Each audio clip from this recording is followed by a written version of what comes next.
ನಮಸ್ಕಾರ. ಕರ್ನಾಟಕ ಐಡಲ್ ವಿಶೇಷ ಕಾರ್ಯಕ್ರಮಕ್ಕೆ ಸ್ವಾಗತ. ನಾನು ಸಿಂಚನಾ. ಇವತ್ತಿನ ಕಾರ್ಯಕ್ರಮದಲ್ಲಿ ನಮ್ಮೊಂದಿಗಿದ್ದಾರೆ ಶಿಕ್ಷಣ ಕ್ಷೇತ್ರದಲ್ಲಿ ಅಪಾರ ಸಾಧನೆಗೈದಿರುವ TM ಮಹೇಶ್ ಅವರು.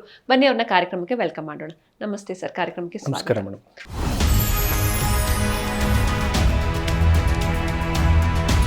ಶ್ರೀ TM ಮಹೇಶ್ ಮೂಲತಃ ಚನ್ನಪಟ್ಟಣದ ತೆಂಕನಹಳ್ಳಿ ಗ್ರಾಮದವರಾದ ಇವರು ಶಿಕ್ಷಣ ಕ್ಷೇತ್ರದಲ್ಲಿ ಅಪಾರ ಸಾಧನೆಗೈದ ಸಾಧಕ. ರೈತಾಪಿ ಕುಟುಂಬದಲ್ಲಿ ಬೆಳೆದ ಇವರು ತಾಯಿಯ ಹೆಸರಿನಲ್ಲಿ ಜಯಲಕ್ಷ್ಮಿ ಎಜುಕೇಷನ್ ಟ್ರಸ್ಟ್ ಹಾಗೂ ಗ್ರಾಮೀಣ ಭಾಗದಲ್ಲಿ 2 ITI college, Akshardham international school ಸ್ಥಾಪಿಸಿದ್ದಾರೆ. ಎಲ್ಲ ಸವಾಲುಗಳನ್ನ ಮೆಟ್ಟಿ ನಿಂತ ಧೈರ್ಯವಂತ ಮದ್ದೂರು ರೋಟರಿ ಸಂಸ್ಥೆಯ ಸದಸ್ಯರಾಗಿ ಸೇವೆ ಸಲ್ಲಿಸುತ್ತಿದ್ದಾರೆ. ಈ ಎಲ್ಲ ಸಾಧನೆ ಸಾಧ್ಯವಾಗಿದ್ದು ಪತ್ನಿಯ ಬೆಂಬಲದಿಂದ ಅಂತಾರೆ ಶ್ರೀಯುತರು. ಇವರಿಗೆ Zee Kannada news Karnataka idol award ನೀಡಲು ನಾವು ಹೆಮ್ಮೆ ಪಡುತ್ತೇವೆ.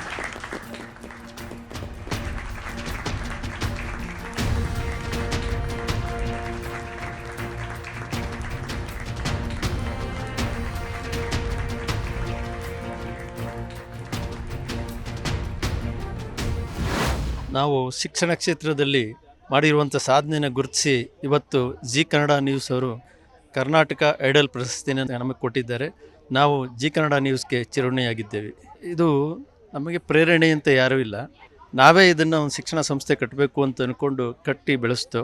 ಮೊದಲು ITI ಕಾಲೇಜುಗಳನ್ನ ಸ್ಥಾಪಿಸ್ತೋ, ನಂತರ ಅಕ್ಷರಧಾಮ ಇಂಟರ್ನ್ಯಾಷನಲ್ ಸ್ಕೂಲ್ ಅಂತ ಕಟ್ಟಿ ಗ್ರಾಮೀಣ ಭಾಗದಲ್ಲಿ ಒಂದು ಉತ್ತಮವಾದಂಥ ಶಿಕ್ಷಣವನ್ನು ನಾವು ಕೊಡ್ತಾ ಇದ್ದೀವಿ. ಅದನ್ನು ನಿಮ್ಮ ZTV ಅವರು ಗುರುತಿಸಿದ್ದಾರೆ. ಅವರಿಗೆ ಧನ್ಯವಾದಗಳು. ಸರ್, ಇನ್ನು ನೀವು ಮೂಲತಃ ಚನ್ನಪಟ್ಟಣದ ತೆಂಕನಹಳ್ಳಿ ಗ್ರಾಮದವರು. ನಿಮ್ಮ ಹಿನ್ನೆಲೆ ಏನು ಸರ್? ಅಂದರೆ ಈ ಬಾಲ್ಯ, ವಿದ್ಯಾಭ್ಯಾಸ, ಕುಟುಂಬದ ಬಗ್ಗೆ ಹೇಳೋದಾದ್ರೆ. ನಾವು ಮೇಡಮ್ 1980ನೇ ಇಸ್ವಿಲಿ ನಾನು ತೆಂಕನಹಳ್ಳಿ ಅನ್ನೋ ಒಂದು ಗ್ರಾಮದಲ್ಲಿ ಜನಿಸ್ತೀನಿ ಮೇಡಮ್. ನನ್ನ ಬಾಲ್ಯ ಜೀವನ ಎಲ್ಲ ಅಲ್ಲೇ ಕಳೆಯುತ್ತೆ, ತೆಂಕನಹಳ್ಳಿನೇ ಕಳೆಯುತ್ತೆ. ನಮ್ಮ ತಂದೆ ತಾಯಿ ಅನ್ಎಜುಕೇಟೆಡ್, ಅವರಿಗೆ ಓದು ಬರಹ ಬರೋಲ್ಲ. ನಮ್ಮನ್ನು ಆ ಒಂದು ಗ್ರಾಮದಲ್ಲೇ ಸರ್ಕಾರಿ ಶಾಲೆಯಲ್ಲಿ ನಮ್ಮನ್ನು ಓದಿಸ್ತಾರೆ ಮೊದಲು. ನಂತರ ಮಾಧ್ಯಮಿಕ ಶಿಕ್ಷಣವನ್ನು ಪಕ್ಕದ ಊರಲ್ಲಿ ನಂದು ಶಿಕ್ಷಣ ಆಗುತ್ತೆ. ತದನಂತರ ಹೈಸ್ಕೂಲ್ನ ಮತ್ತು ಕಾಲೇಜನ್ನು ಅದೇ ತಾಲೂಕಿನಲ್ಲಿ ಒಂದು ಬೇವೂರು ಅಂತ ಒಂದು ಗ್ರಾಮ ಇದೆ, ಅಲ್ಲಿ ನಮ್ಮ ಎಜುಕೇಷನ್ನ ಮುಗಿಸ್ಕೊತೀವಿ. ಜೊತೆಗೆ ತುಂಬ ನಮ್ಮ ತಂದೆ ತಾಯಿ ನೋಡಿ, ಅವ್ರು ನಮಗೆ ರೋಲ್ ಮಾಡಲ್ಲೇ ನಮ್ಮ ತಂದೆ ತಾಯಿ. ಯಾಕೆ ಅಂತಂತಂದರೆ ಅವರು ಕಷ್ಟ ಬೀಳ್ತಾ ಇದ್ದಿದ್ದು, ಅದನ್ನೆಲ್ಲ ನೋಡಿ ನಮಗೇನಾದರೂ ಒಂದು ಸಾಧನೆ ಮಾಡಬೇಕು ಅನ್ನೋ ಉದ್ದೇಶದಿಂದ ನಾವು ಈ ಒಂದು ಶಿಕ್ಷಣ ಕ್ಷೇತ್ರಕ್ಕೆ ನಾನು ಕಾಲಿಟ್ಟೆ ಮೇಡಮ್. ಓಕೆ ಸರ್, ಇನ್ನು ನಿಮ್ಮ ಎಜುಕೇಷನ್ ಎಲ್ಲ ಆದಮೇಲೆ ಹೆಂಗೆ ನಿಮ್ಮ ಬದುಕನ್ನು ಹೆಂಗೆ ಕಟ್ಕೊಂಡ್ರಿ? ಅಂತಂದರೆ ಜಾಬು, ವೃತ್ತಿ ಅಂತ ಏನು ಮಾಡಿದ್ರಿ? ನಂದು ಪ್ರೈಮರಿ ಎಜುಕೇಷನ್ ಎಲ್ಲ ಮುಗಿದ ಮೇಲೆ ನಾನು ITI ಅಂತಂತ ಹೇಳ್ತೀವಿ, ಇಂಡಸ್ಟ್ರಿಯಲ್ ಟ್ರೈನಿಂಗ್ ಇನ್ಸ್ಟಿಟ್ಯೂಟ್ ಅಂತ ಹೇಳ್ತೀವಿ. ಅದೊಂದು ಎಂಜಿನಿಯರಿಂಗ್ ಕೋರ್ಸು, ಅದನ್ನು ಮುಗಿಸ್ತೀನಿ. ಅದನ್ನು ಮುಗಿಸಿ ನಾನೊಂದು ಪ್ರೈವೇಟ್ ಕಾಲೇಜಲ್ಲಿ ಕೆಲಸಕ್ಕೆ ಸೇರ್ಕೋತೀನಿ. ಕೆಲಸಕ್ಕೆ ಸೇರಿಕೊಂಡು ತದನಂತರ ನಾನು ಒಂದು ITI ಕಾಲೇಜ್ ಸ್ಥಾಪನೆ ಮಾಡಬೇಕು ಅಂತಂತಂದ್ಬಿಟ್ಟು ಗ್ರಾಮೀಣ ಭಾಗದಲ್ಲಿ ನಾನು 2005ನೇ ಇಸ್ವಿಲಿ ವಿಶ್ವೇಶ್ವರಯ್ಯ ITI ಅಂತ ಒಂದು ಕಾಲೇಜನ್ನು ಸ್ಥಾಪನೆ ಮಾಡ್ತೀನಿ. ತದನಂತರ ಮದ್ದೂರಲ್ಲೂ ಒಂದು ವಿವೇಕಾನಂದ ITI ಅಂತ ಸ್ಥಾಪನೆ ಮಾಡ್ತೀವಿ. ನಂತರ KM ದೊಡ್ಡಿಲಿ ನವೋದಯ ITI ಅಂತ ಒಂದು ಸ್ಥಾಪನೆ ಮಾಡ್ತೀವಿ. ಮತ್ತು ಚನ್ನಪಟ್ಟಣದಲ್ಲೂ ವಿಶ್ವೇಶ್ವರಯ್ಯ ಅಂತ ITIನ ಸ್ಥಾಪನೆ ಮಾಡಿ ಒಂದು ಗ್ರಾಮೀಣ ಮಕ್ಕಳಿಗೆ ಒಂದು ತರಬೇತಿ ನೀಡೋದ್ರ ಮೂಲಕ ಉದ್ಯೋಗಾವಕಾಶ ಕಲಿಸ್ಕೊಡುವಂಥ ಕೋರ್ಸ್ಗಳನ್ನ ತೆಗೆದು ಅವ್ರಿಗೆ ಉದ್ಯೋಗ ಸಿಗೋ ಥರ ಮಾಡಿದ್ದೀವಿ ಮೇಡಮ್. ಓಕೆ ಸರ್, ಇನ್ನು ಈ ITI ಕಾಲೇಜ್ಗಳನ್ನ ಸ್ಥಾಪನೆ ಮಾಡಬೇಕು ಅಂತ ಹೆಂಗೆ ನಿಮಗೆ ಥಾಟ್ ಹೆಂಗೆ ಬಂತು? ಅಂದರೆ ಏನಾದರೂ ಒಂದು ಘಟನೆಯಿಂದ ಪ್ರೇರಣೆ ಸಿಗ್ತಾ ಹೇಗೆ? ಮೇಡಮ್, ನಾನು ITI ಕಾಲೇಜಲ್ಲೇ ವರ್ಕ್ ಮಾಡ್ತಾ ಇದ್ದುದರಿಂದ ನಾನು ವರ್ಕ್ ಮಾಡ್ತಾ ಇರಬೇಕಾದ್ರೆ ನನಗನ್ನಿಸ್ತು, ಮೊದಲು ಸರ್ಕಾರಿ ITIಗಳು ಮಾತ್ರ ಇದ್ದು, ಡಿಸ್ಟಿಕ್ಕು ತಾಲೂಕು ಲೆವೆಲಲ್ಲಿದ್ದು.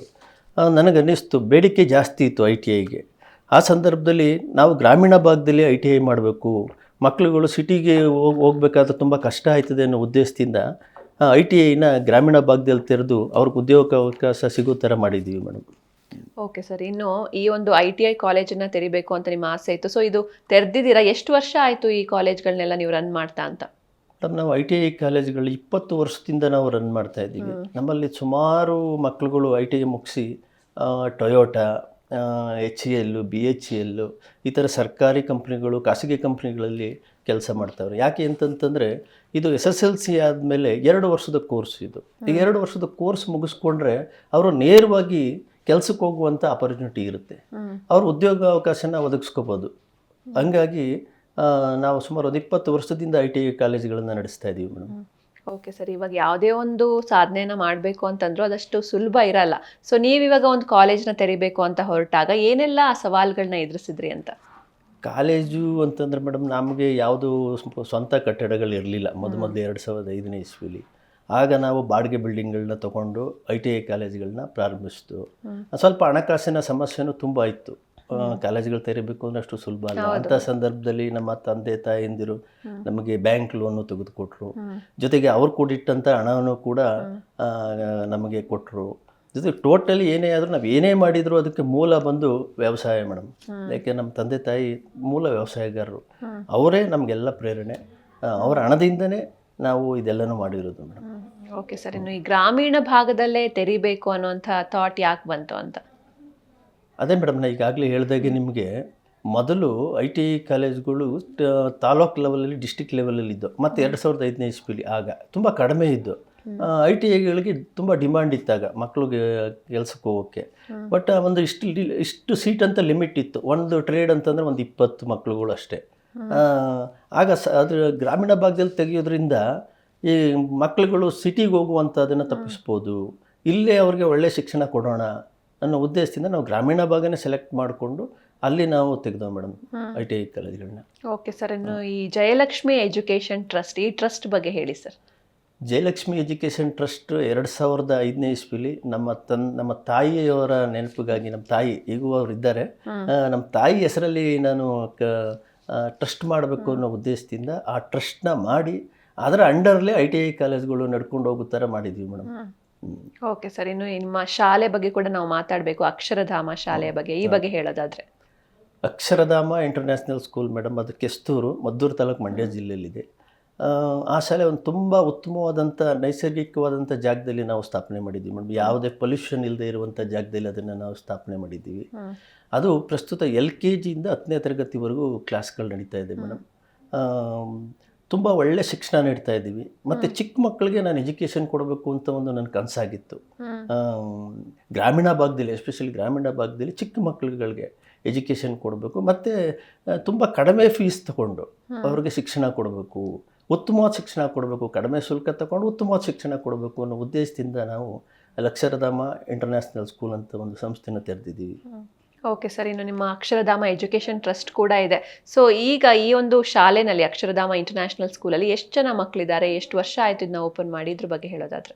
ನಾವು 2014ನೇ ಇಸ್ವಿಲಿ ಈ ಸಂಸ್ಥೆನ ತೆರೆದ್ವಿ. ಅಕ್ಷರಧಾಮ ಇಂಟರ್ನ್ಯಾಷನಲ್ ಸ್ಕೂಲ್ನ ಅಕ್ಷರಧಾಮ ಎಜುಕೇಷನ್ ಟ್ರಸ್ಟ್ ಅಂತ ಒಂದು ಸಂಸ್ಥೆ ಮಾಡೋ ಟ್ರಸ್ಟ್ ಅಂಡರಲ್ಲಿ ತೆರೆದ್ವಿ. ಈಗ ಆ ಸಂಸ್ಥೆ ಮೊದಲು 2014ರಲ್ಲಿ ಸುಮಾರು 48 ಮಕ್ಕಳಿಂದ ಸ್ಥಾಪನೆ ಆದಂಥ ಸಂಸ್ಥೆ ಮೇಡಮ್. ಇವತ್ತೊಂದು ದಿವಸ 550 ಮಕ್ಕಳು ಪ್ರಸ್ತುತ ವಿದ್ಯಾಭ್ಯಾಸ ಪಡಿತಾ ಇದ್ದಾರೆ ಆಂಗ್ಲ ಮಾಧ್ಯಮದಲ್ಲಿ. ಜೊತೆಗೆ ಆ ಭಾಗದಲ್ಲಿ ಆಂಗ್ಲ ಮಾಧ್ಯಮ ಶಾಲೆಗಳು ಇರಲಿಲ್ಲ ಅಂಥ ಭಾಗ ಆ ಸಂದರ್ಭದಲ್ಲಿ. ಆಗ ನಾವು ಅದನ್ನು 2014ರಲ್ಲಿ ಅಲ್ಲಿ ಒಂದು ಶಾಲೆ ತೆರೆದಿದ್ದೀವಿ ಮೇಡಮ್.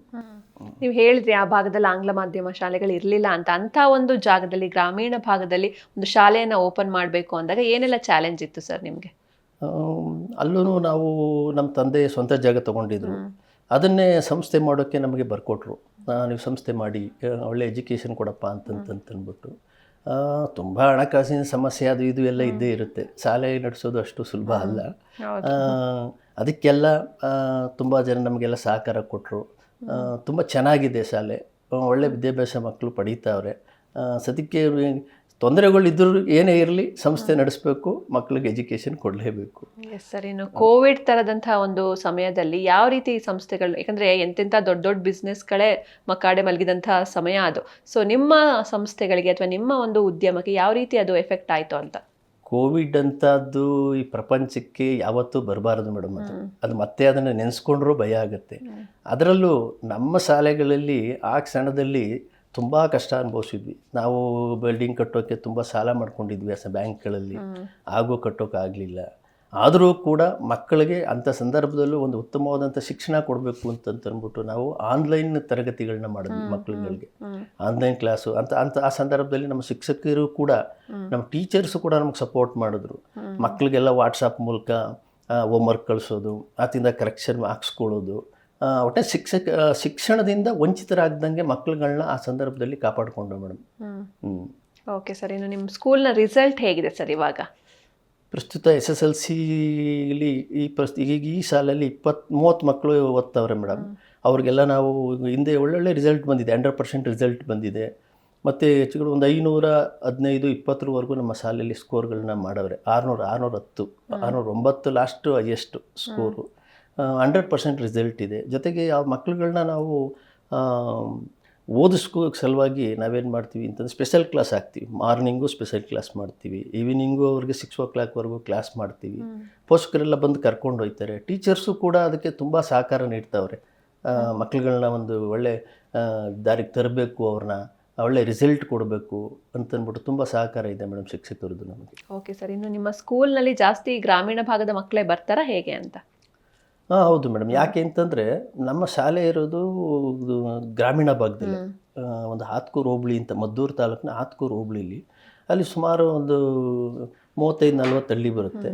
ನಮ್ಮ ವೆಹಿಕಲ್ಲು ಕೂಡ ಅಲ್ಲಿಗೆ ನಾವು ಒಂದು 50 ಹಳ್ಳಿನ ನಾವು ಕವರ್ ಮಾಡ್ತೀವಿ ಮೇಡಮ್. ಬಸ್ ಫೆಸಿಲಿಟೀಸ್ ಇದೆ. 50 ಹಳ್ಳಿಯಿಂದ ಮಕ್ಕಳನ್ನ ಕರೆತಂದು ನಾವು ಶಿಕ್ಷಣ ನೀಡ್ತೀವಿ ಮೇಡಮ್ ಅಲ್ಲಿ.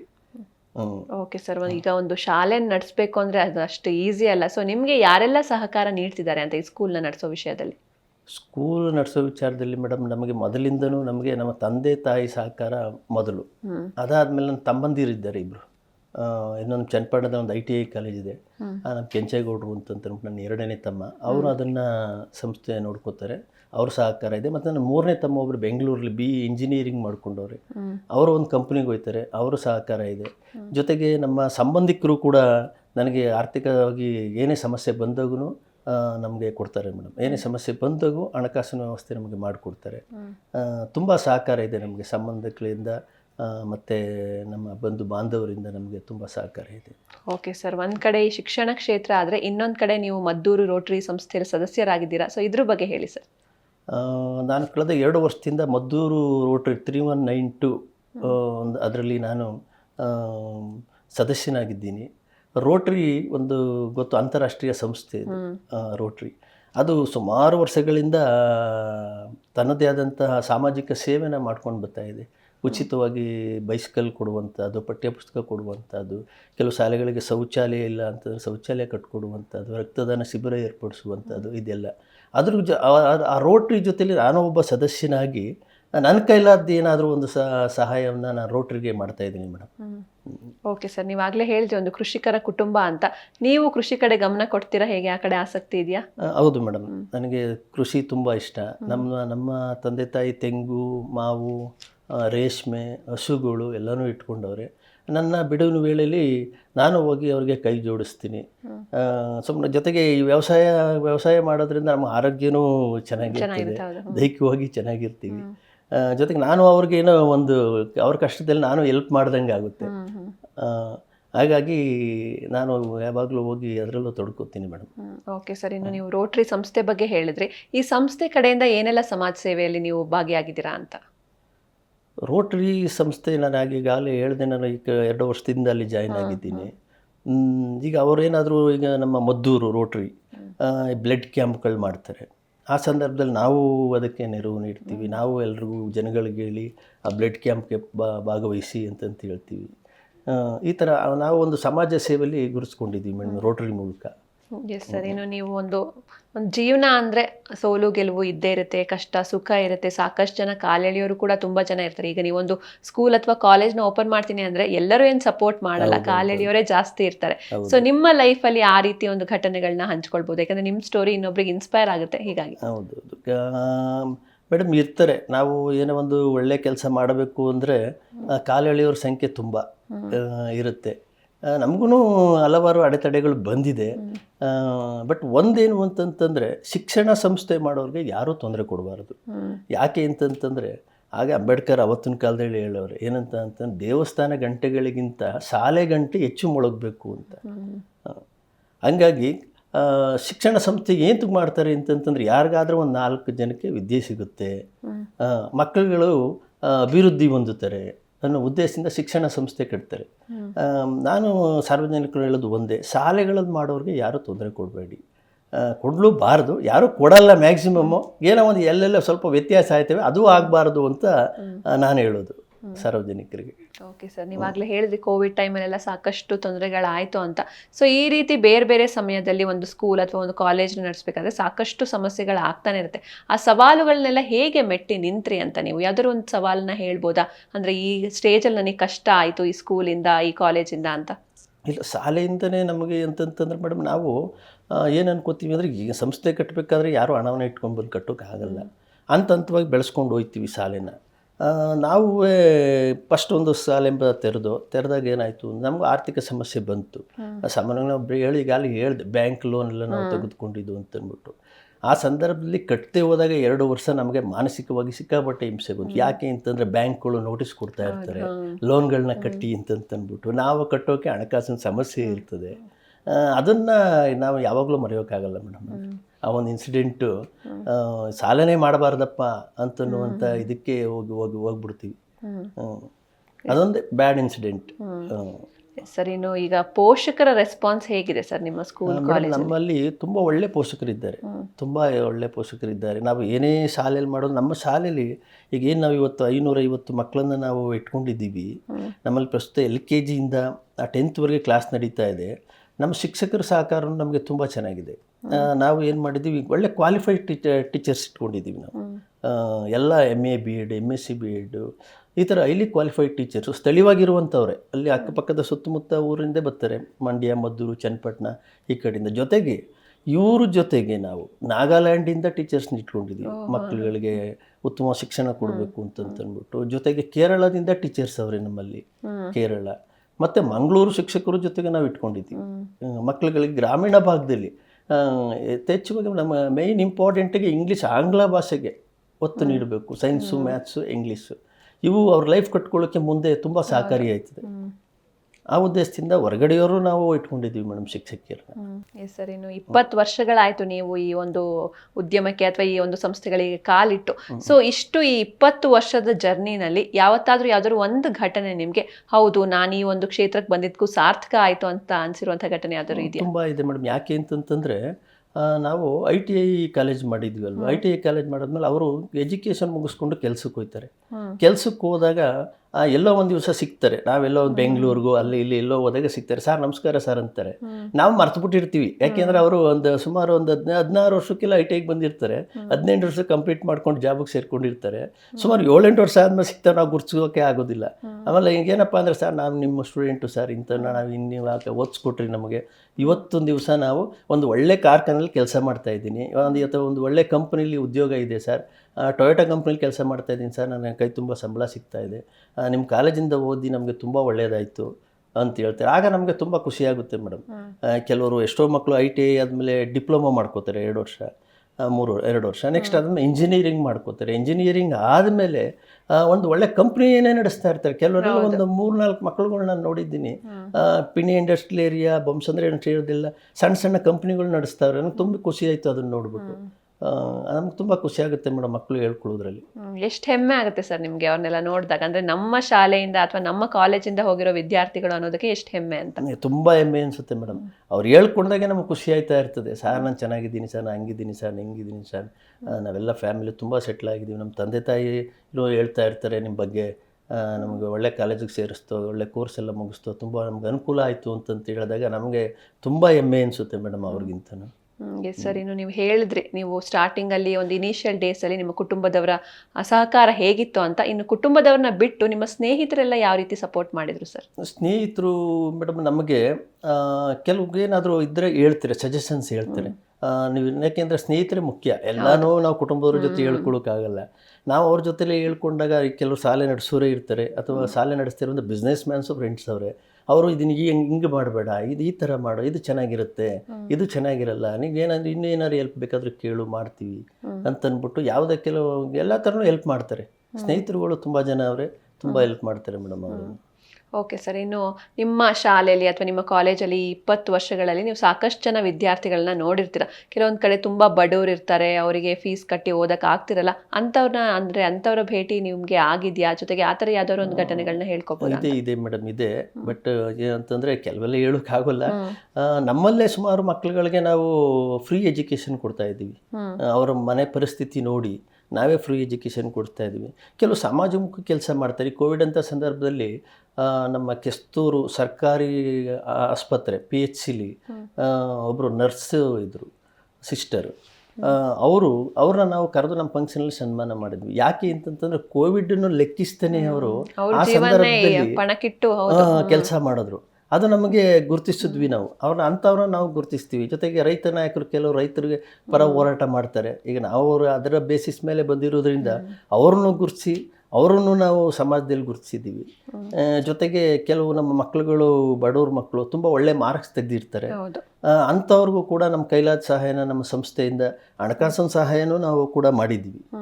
ಹೌದು ಮೇಡಮ್. ಸರಿ, ಇನ್ನು ಇವತ್ತು ನೀವು ಒಬ್ಬರು ಸಾಧಕರ ಸೀಟ್ನಲ್ಲಿ ಕೂತಿದ್ದೀರಾ. ಸೊ ಇದಕ್ಕೆ ನಿಮ್ಮ ಕುಟುಂಬದವರಿಗೆ ಎಷ್ಟು ಹೆಮ್ಮೆ ಇದೆ ಅಂತ ಸರ್? ನಮ್ಮ ತಂದೆ ತಾಯಿ, ನಮ್ಮ ಸಂಬಂಧಿಕರು ತುಂಬ ಖುಷಿ ಪಡ್ತಾರೆ. ನಾನು ಹಿಂಗೆ GTV ನ್ಯೂಸು ಒಂದು ಶಿಕ್ಷಣ ಕ್ಷೇತ್ರದಿಂದ ನಾನು ಸಾಧಕನಾಗಿ ಹೋಗ್ತಾ ಇದ್ದೀನಿ ಅಂತ ಹೇಳಿದಾಗ ನನ್ನ ತುಂಬ ಖುಷಿಪಟ್ಟು, ನೀನು ಮಾಡಿರುವಂಥ ಸಮಾಜ ಕಾರ್ಯನ ಇವತ್ತು ಅವ್ರು ಗುರುತಿಸೋರೆ. ನೀವೊಬ್ಬ ರೈತರ ಮಗನಾಗಿ ಇವತ್ತು ನೀ ಅಲ್ಲಿ ಹೋಗ್ತಾ ಇದೆಯಾ, ನಿನಗೆಲ್ಲ ಒಳ್ಳೆಯದಾಗಲಿ ಅಂತ ಎಲ್ಲರೂ ಆಶೀರ್ವಾದ ಮಾಡಿ, ನಮ್ಮ ಸ್ನೇಹಿತರು, ನಮ್ಮ ತಂದೆ ತಾಯಿ, ನನ್ನ ತಮ್ಮಂದಿರು, ನಮ್ಮ ಸಂಬಂಧಿಕರು ಎಲ್ಲ ಈ ಜಾಗಕ್ಕೆ ಕಳಿಸ್ಕೊಟ್ಟವ್ರೆ ಮೇಡಮ್. ನಾನು ಸರ್, ಇನ್ನು ನಿಮ್ಮ ದೈನಂದಿನ ದಿನಚರಿ ಹೇಗಿರುತ್ತೆ ಸರ್? ಅಂದರೆ ಸ್ಕೂಲ್ಗಳಿದೆ, ಕಾಲೇಜ್ಗಳಿದೆ, ಸೊ ನಿಮ್ಮ ಡೈಲಿ ರೂಟೀನ್ ಹೇಗಿರುತ್ತೆ ಅಂತ? ನಾವು ಮೇಡಮ್, ನಾನು ನಮ್ಮ ಶಾಲೆಗೆ ಯಾರು ಬರೋಕ್ಕೆ ಮೊದಲು ನಾವು ನಮ್ಮ ಮಿಸ್ಸಸ್ ಹೋಗಿ ಬಾಗಿಲು ತೆಗಿತೀವಿ ಫಸ್ಟು. ಆ್ಯಕ್ಚುಲಿ ನಮ್ಮ ಏನು ಅಕ್ಷರಧಾಮ ಶಾಲೆ ಇದೆ, ಅದಕ್ಕೆ ನಮ್ಮ ಮಿಸ್ಸಸ್ ಅವರೇ HM. ಓ ಹೌದಾ? ಸುನೀತಾ ಅಂತ ಹೇಳ್ಬಿಟ್ಟು ಅವರೇ HM. ಅವರು ಶಾಲೆಯಲ್ಲಿ ಎಲ್ಲನೂ ನೋಡ್ಕೊಳ್ಳೋರು ಅವರೇ. ಇನ್ನು ನಾನು ಬಂದು ವಾಹನದ್ದು, ಇನ್ನು ಆಫೀಸ್ ವರ್ಕ್ಗಳು, ಇನ್ನು ನನ್ನ ಪರ್ಸ್ನಲ್ ವರ್ಕ್ಸ್ಗಳು, ನಮ್ಮದು ಬೇರೆ ಬೇರೆ ಬಿಸ್ನೆಸ್ ಇದೆ. ಹಾಗಾಗಿ ಅದೆಲ್ಲ ನಮ್ಮದು ವ್ಯವಹಾರಗಳೆಲ್ಲ ನೋಡ್ಕೊಳ್ಳುವಂಥದ್ದು. ನಾನು ಫಸ್ಟು ಬೆಳಗ್ಗೆ ಅಂತೂ ಶಾಲೆಗೆ ಹೋಗ್ತೀನಿ. ಹೋಗಿ ಶಾಲೆಯೆಲ್ಲ ನೋಡಿಕೊಂಡು ಪ್ರೇಯರೆಲ್ಲ ಮುಗಿದ ಮೇಲೆ ತದನಂತರ ಏನು ಸಮಸ್ಯೆ ಇಲ್ಲ, ಎಲ್ಲ ಕರೆಕ್ಟ್ ಇದೆ ಅಂತಂತಂದ್ಮೇಲೆ ನಾನು ಶಾಲೆಯಿಂದ ನನ್ನ ಪರ್ಸ್ನಲ್ ಕೆಲಸಗಳಿಗೆ ನಾನು ತೆರಳ್ತೀನಿ ಮೇಡಮ್. ಓಕೆ ಸರ್, ಇನ್ನು ಇಷ್ಟೆಲ್ಲ ಸಾಧನೆ ಮಾಡೋದಕ್ಕೆ ನಿಮಗೆ ರೋಲ್ ಮಾಡೆಲ್ ಅಂತ ಯಾರಾದರೂ ಇದ್ದಾರಾ ಸರ್? ಮೇಡಮ್, ರೋಲ್ ಮಾಡೆಲ್ ಅಂತಂತಂದರೆ ನಮ್ಮ ತಂದೆ ತಾಯಿನ ನಮಗೆ ರೋಲ್ ಮಾಡೆಲ್. ಯಾಕೆ ಅಂತಂದರೆ ಅವ್ರಿಗಿಂತ ಉದಾಹರಣೆ ಬೇರೆ ಯಾರೂ ಸಿಗಲ್ಲ. ಯಾಕೆ ಅಂದರೆ ನಾವು 3 ಜನ ಅಣ್ಣ ತಮ್ಮಂದಿರು, ನಮ್ಮನ್ನ ಕಷ್ಟ ಬಿದ್ದು ಬೆಳೆಸೋರೆ. 3 ಜನನು ಎಜುಕೇಟೆಡ್ ಮಾಡೋರೆ. ಅವ್ರು ಅನ್ಎಜುಕೇಟೆಡ್, ಅವ್ರಿಗೆ ಓದು ಬರಹ ಬರಲ್ಲ. ಅವ್ರಿಗೆ ಓದು ಬರಹ ಬರದೇ ಇದ್ರು ನಮಗೆ ಅವರಷ್ಟು ಬುದ್ಧಿ ಇಲ್ಲ. ಅವರು ತುಂಬ ಬುದ್ಧಿವಂತರು ನಮಗಿಂತ. ನಮ್ಮನ್ನು ಓದಿಸ್ಬೇಕು ಅಂತ ಅವ್ರಿಗೆ ಅವತ್ತೇ ಗೊತ್ತು ನೋಡಿ. ಅಂಥದ್ರಲ್ಲಿ ನಮಗೆ ಮೇಯ್ನ್ ರೋಲ್ ಮಾಡೆಲ್ ಅಂತ ನಮ್ಮ ತಂದೆ ತಾಯಿನೇ ನಮಗೆ ರೋಲ್ ಮಾಡೆಲ್ ಮೇಡಮ್. ಸರಿ, ಇನ್ನು ನಿಮ್ಮ ಮುಂದಿನ ಗುರಿ ಅಂತ ಏನು ಇಟ್ಕೊಂಡಿದ್ದೀರಾ ಸರ್? ಮೇಡಮ್, ನಾವೀಗ ಶಾಲೆ ನಡೆಸ್ತಾ ಇದ್ದೀವಿ. ಏನಿದೆ ಅಂದರೆ ಡೇ ಬೋರ್ಡಿಂಗ್. ಬೆಳಗ್ಗೆ ಮಕ್ಕಳು ಬರ್ತಾರೆ, ಸಾಯಂಕಾಲ ಮನೆಗೆ ಹೋಗ್ತಾರೆ. ಈಗ ನಾನು ಒಂದು ರೆಸಿಡೆನ್ಸಿಯಲ್ ಸ್ಕೂಲ್ ಮಾಡಬೇಕು, ಹಾಸ್ಟೆಲ್ ಸಮೇತ ರೆಸಿಡೆನ್ಸಿಯಲ್ ಸ್ಕೂಲ್ ಮಾಡಿ. ಈಗ ನಾವೇನು ಕಡಿಮೆ ವೆಚ್ಚದಲ್ಲಿ ನಾವೀಗ ಎಜುಕೇಷನ್ ಕೊಡ್ತಾ ಇದ್ದೀವಿ ಗ್ರಾಮೀಣ ಮಕ್ಕಳುಗಳಿಗೆ. ಇವತ್ತೆಲ್ಲ ನಮ್ಮಲ್ಲಿ LKGಗೆಲ್ಲ ಒಂದು 15,000 ರೂಪಾಯಿ ಫೀಸ್ ಇದೆ. 1 to 6ಗೆಲ್ಲ ಒಂದು 17,000-18,000 ರೂಪಾಯಿ ಫೀಸ್ ಇದೆ. ಮತ್ತು 6th ಇಂದ 10th ವರೆಗೆ ಒಂದು 20,000-21,000ದಲ್ಲಿ ನಮ್ದು ಎಜುಕೇಷನ್ ಮುಗಿತು ಮೇಡಮ್. ಇನ್ನು ಯಾವುದು ಫೀಸ್ಗಳು ನಮ್ಮಲ್ಲಿ ಇರಲ್ಲ. ಟ್ಯೂಷನ್ ಫೀಸ್ ಇರೋದು ಇಷ್ಟರಲ್ಲೇ ನಾವು ಮ್ಯಾನೇಜ್ ಮಾಡ್ತಾ ಇದ್ವಿ. ಮಕ್ಕಳು ಇರಲಿಲ್ಲ ಅಂದರೆ ಆರ್ಥಿಕವಾಗಿ ಬರ್ಡನ್ ಆಗುತ್ತೆ ಪೋಷಕರಿಗೆ. ಹಾಗಾಗಿ ಅದನ್ನು ನಾವು ಬ್ಯಾಲೆನ್ಸ್ ಮಾಡ್ತಾ ಇದ್ದೀವಿ. ಇನ್ನು ಮುಂದಿನ ದಿನದಲ್ಲಿ ಕಡಿಮೆ ವೆಚ್ಚದಲ್ಲಿ ರೆಸಿಡೆನ್ಸಿಯಲ್ ಸ್ಕೂಲ್ ಮಾಡಬೇಕು ಅಂತ ನಾನು ಈಗಾಗಲೇ ಹೇಳಿದೆ. ಮಾಧ್ಯಮಗಳನ್ನ ಜಾಸ್ತಿ ಅವರು ಏನು ಮೊಬೈಲು, TV ಇದರಿಂದ ತಪ್ಪಿಸಬೇಕು ಅಂತಂದರೆ 6ನೇ ಕ್ಲಾಸ್ ನಂತರ ಒಂದು PUC ವರ್ಗ ಅವ್ರಿಗೊಂದು ರೆಸಿಡೆನ್ಸಿಯಲ್ ಸ್ಕೂಲ್ ಮಾಡಬೇಕು. ಆಗ ಅವರು ಅದ್ರ ಮೂಲಕ ಈ ಬೇರೆ ಏನಿದೆ ಇವೆಲ್ಲ ಬಿಡಿಸ್ಬೋದು. ಮತ್ತು ಇನ್ನೂ ನಮಗೆ ಲಾಂಗ್ ಟೈಮ್ ಸಿಗುತ್ತೆ. ಈಗ ಬೆಳಗ್ಗೆ ನಾವು 10 ಗಂಟೆಗೆ ಸ್ಟಾರ್ಟ್ ಮಾಡಿದ್ರೆ ಕ್ಲಾಸ್ನ ಸಂಜೆ 4ವರೆಗೆ ಮುಗಿಯುತ್ತೆ ಕ್ಲಾಸು. ಈಗ ಇಲ್ಲೇ ಉಳ್ಕೊಂಡಾಗ ಮಕ್ಕಳುಗಳು ನಾವು ಅವ್ರಿಗೆ ಇನ್ನೂ ಯಥೇಚ್ಛವಾಗಿ ಈವ್ನಿಂಗ್ ಕ್ಲಾಸ್ಗಳು, ಮಾರ್ನಿಂಗ್ ಕ್ಲಾಸ್ಗಳು ಎಲ್ಲನೂ ಮಾಡಿಸ್ಬೋದು ಅನ್ನೋದು ರೆಸಿಡೆನ್ಸಿಯಲ್ ಸ್ಕೂಲ್ ಮಾಡಬೇಕು ಅನ್ನೋ ಒಂದು ಆಸೆನ ಇಟ್ಕೊಂಡಿದ್ದೀನಿ ಮೇಡಮ್, ಗುರಿ ಇಟ್ಕೊಂಡಿದ್ದೀನಿ. ಸರ್, ಇನ್ನು ನೀವು ಇಂಟರ್ನ್ಯಾಷನಲ್ ಸ್ಕೂಲ್ ಅಂತ ಹೇಳಿದ್ರಿ, ಹೀಗಾಗಿ ಏನೆಲ್ಲ ಫೆಸಿಲಿಟಿ ಇದೆ ಸರ್ ನಿಮ್ಮ ಸ್ಕೂಲಲ್ಲಿ? ಮೇಡಮ್, ನಮ್ಮಲ್ಲಿ ಉತ್ತಮವಾದಂಥ ವಾಹನ ಸೌಲಭ್ಯವಿದೆ. ಜೊತೆಗೆ ನಮ್ಮ ಶಾಲೆ ಬಂದು ಪ್ರಕೃತಿ ಮಡಿಲಲ್ಲಿದೆ. ಪ್ರಕೃತಿ ಮಡಿಲಲ್ಲಿರೋದ್ರಿಂದ ಯಾವುದು ಪೊಲ್ಯೂಷನ್ ಇಲ್ಲ, ಸೌಂಡ್ ಇಲ್ಲ, ಏನೂ ಇಲ್ಲ. ತುಂಬ ನಿಶಬ್ದವಾಗಿದೆ. ನಾವು ಪಿನ್ ಡ್ರಾಪ್ ಸೈಲೆಂಟ್ ಹೇಳ್ತೀವಲ್ಲ ಮೇಡಮ್, ಆ ಥರ ಇದೆ. ಏನೇ ಒಂದು ಪಿನ್ ಬಿದ್ದರೂ ಮಕ್ಳಿಗೆ ಕೇಳಿಸ್ತದೆ, ಅಷ್ಟು ಡೀಸೆಂಟ್ ಪ್ಲೇಸು. ಜೊತೆಗೆ ನಾನು ಆಗಲೇ ಹೇಳ್ದಂಗೆ ನಮ್ಮ ಉತ್ತಮವಂತ ವಾಹನ ಸೌಲಭ್ಯ ಇದೆ. ಯಾಕೆ ಅಂತಂದರೆ ಇಂಟೀರಿಯರ್ ಆಗಿರೋದ್ರಿಂದ ಕೆಲವು ಬಸ್ ಫೆಸಿಲಿಟೀಸ್ಗಳಿರಲ್ಲ. ಹಂಗಾಗಿ ನಮ್ಮ ಶಾಲಾ ವಾಹನದ ಮೂಲಕನೇ ನಾವು ಮಕ್ಕಳುಗಳನ್ನ ನಾವು ಕರೆತರಬೇಕು.